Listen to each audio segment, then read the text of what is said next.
సంపాదించుకోవాలా? ఎందుకు రాలేదు ఇన్ని రోజులు? వాళ్లకు రాజ్యాధికారం ఎందుకు ఇవ్వలేదు? దానికోసం మనం ఏం చేయాలి? మీ అందరి సలహా సూచనలు, అమూల్యమైన సలహా సూచనలు అందియాలని నేను కోరుతున్నాను. ఎస్సీ ఎస్టీ బీసీ మైనార్టీ వీళ్లకు రాజకీయ అధికారం, ఎందుకంటే ఇన్ని రోజులు స్వాతంత్ర్యం మనకు వచ్చింది, 60 ఏళ్ల పైన అయింది, అయినా ఇంకా వాళ్ళకు అధికారాలు పూర్తిగా వాళ్ళకు అధికారాలు రాలేదు. దానికి కారణము ఆ రోజు ఆంగ్లేయ పరిపాలనలో మనము బానిస పరిపాలనలో, పరాయి పరిపాలన ఉన్నాం. ఈ రోజు కూడా ఆ వర్గాలకు అధికారం రావట్లేదు. ఎప్పుడు అధికారము ఈ రెడ్డి, వెలమ, ఈ కమ్మ కులస్తుల మధ్యనే ఆధిపత్యం పోరు జరుగుతున్నది. వీరి ద్వారానే రాజకీయ అధికారం లేకపోతే ఒక ముఖ్యమంత్రి ఇన్ని రోజుల నుంచి జరిగింది. ఇప్పుడు సీమాంధ్రులు వాళ్ళే చాలా ఏళ్ళు మనకు సీఎంగా ఉన్నారు అంటారు. సీఎంగా ఉన్నంత మాత్రాన మీ తెలంగాణలో సీఎంగా ఉన్నంత మాత్రాన అభివృద్ధి చెందుతుంది అంటారు. ఖచ్చితంగా అభివృద్ధి చెందుతుంది. ఎందుకంటే వడ్డించేవాడు మనవాడు ఉంటే అందరికి ఏ మూలకున్న వడ్డన జరుగుతుంది అనే రీతిలో ఇక్కడ కూడా ఇది ఒక చైన్ సర్కిల్ లాంటిది. ఈ సీఎం గా మన తెలంగాణకు సీఎం మన ప్రాంతం వాడైతే ఇక్కడ ఉద్యోగాలు మనకు వస్తాయి. మన నీళ్ళలో మన ప్రాంత ప్రజల కోసం మన నీళ్లు మనకు ఇప్పుడు ఉద్యోగాల కోసం పోరాటం జరుగుతున్నది. నీళ్ల కోసం పోరాటం, భూముల కోసం పోరాటం, వనరుల కోసం పోరాటం, అన్ని వాళ్లే. ఉద్యోగాలు వాళ్లే, నీళ్లు వాళ్లే, భూములు వాళ్లే, వ్యాపారాలు అక్కడ వ్యవసాయం వాళ్లే, వ్యాపారం వాళ్లే, అన్ని రకాలుగా ఇప్పుడు వాళ్ళు సీఎంగా ఉండి మొత్తం వాళ్లే దోచుకుంటున్నారు. కాబట్టి ఇప్పుడు మనం ఈ పోరాటం అంతా రాబోయే తెలంగాణలో ఈ వాళ్ళ ఆధిపత్యంను అరికట్టడానికి మనం అంతా కలిసికట్టుగా కృషి చేయాలి. అట్లా చేస్తేనే ఈ అట్టడుగు వర్గాలకు అప్పుడు చైతన్యం వస్తుంది. వాళ్ళ కుటుంబంలో ఒక ఎమ్మెల్యే గానీ ఎంపీ గానీ ఉంటే ఆ కుటుంబంలో ఉద్యోగాలు వస్తాయి, అన్ని వాళ్ళ వనరులు ఉంటాయి. ఇప్పుడు నేను ఈ దిలీప్ గారి పరిపాలనా రంగంలో, అడ్మినిస్ట్రేషన్ రంగంలో ఉన్నప్పుడు చూశాను. అర్ధరాత్రికి 3ంటికి ఫోన్లు వచ్చాయి మా ఇంటికి, హెల్త్ మినిస్టర్ సెక్రటరీగా ఉన్నప్పుడు. అంటే సార్ కొంచెం చెప్పండి, ఈ హాస్పిటల్లో వాళ్ళ ఆర్ఎం గారికి చెప్పండి, మా నాన్న చనిపోతున్నాడు, మీరు రుణం తీర్చుకుంటాం సార్ అని అట్లా బాధగా నేనే ఆ ఫోన్ ఎత్తి వారికి ఇచ్చేదాన్ని.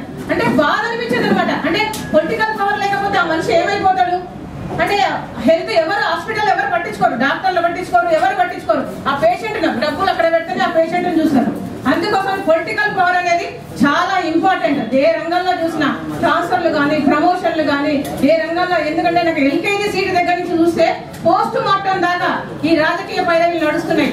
ఆ పైరవి లేనోడు పాపం మామూలుగా సింపుల్ గా వాడికి ఉద్యోగానికి ఇంటర్వ్యూ పోతాడు, వాడికి ఆ జాబ్ రాదు, వాడు అనుకుంటాడు నాకన్నా చాలా బాగా చేశారేమో, వాళ్ళకి వచ్చిందేమో అనుకుంటాడు. కానీ అది తప్పు. ఇక్కడ నడిచేది ఏంటంటే రాజకీయాలలో వాళ్ళు ముందే రిజర్వేషన్లు చేసుకుంటారు వాళ్ళ ఉద్యోగాలు. తర్వాత అవి వాళ్ళు పైనుంచి ఒక ఫోన్ వస్తే వాళ్ళు ఎవరికి ఇవ్వాలనుకుంటే వాళ్ళకే ఇవ్వాలి ఆ ఉద్యోగాలు. తర్వాత ఎంతమంది ఇంటెలిజెన్స్ ఉన్నా కూడా మన తెలంగాణలో వాళ్ళకు రా ఉద్యోగాలు ముందే రిజర్వ్ అయిపోతాయి.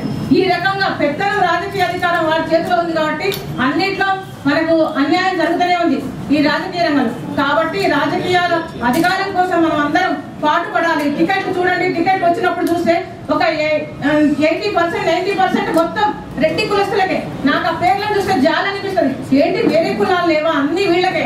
అంటే డబ్బులు ఉండవు కాబట్టి వాళ్ళు 2 లక్షల్లో గెలవలేదు, వాళ్ళకు టికెట్లు వద్దు. అంటే డబ్బులు ఉండకుండా వాళ్ళ మనుషులు కారా, వాళ్ళ మానవత్వం ఉండదా? డబ్బు ఎక్కడి నుంచి వస్తుంది? రాజకీయ అధికారం ఇవ్వకుండా ఎన్ని రోజులు వాళ్ళని అట్లా అణిచేస్తారు, దూరంగానే ఉంచుతున్నారు. ఉద్యోగాలకు, చదువులకు, అన్ని విషయాలలో వాళ్ళకే కాంట్రాక్టర్లు వాళ్ళకి అన్ని అట్లా ఇచ్చుకుంటూ వాళ్ళని ఎంతసేపు దూరంగానే పెడతారు. దూరంగా పెట్టి వాళ్ళకి డబ్బు ఎక్కడి నుంచి వస్తుంది? ఎప్పుడు మూలకు పడేసినట్టు. ఇప్పటికీ కూడా పల్లెటూర్లలో నీళ్లు లేవు, ఉండడానికి ఇల్లు లేవు, వసతులు లేక, ఈ రోజు కూడా వాళ్ళు చైతన్యం లేక ఇంకా అట్టడుగునే బానిసల్లాగానే అట్లనే బతుకుతున్నారు.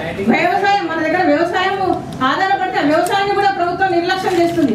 ఆంధ్రప్రదేశ్ లో ఎక్కువ వ్యవసాయం మీదనే మన పరిపాలన, ఇక్కడ ఎక్కువ వ్యవసాయం మీద ఆధారపడితే అక్కడి నుంచి మనకు డబ్బు రావాలి. కానీ వ్యవసాయంలో వాళ్ళకు నీళ్లు ఇవ్వరు. ప్రాజెక్టులు పేరుకి మాత్రం ప్రాజెక్టులు పెడతారు. వాళ్ళ ప్రాజెక్టులకు నీళ్లు ఉండవు, ఏముండవు, శంకుస్థాపనలు మాత్రమే. అక్కడ మాత్రం పూర్తి అయిపోతాయి. అక్కడ 3 పంటలు పండాలి, మనకి ఇక్కడ ఒక పంట ఉండదు, వ్యవసాయం ఉండదు.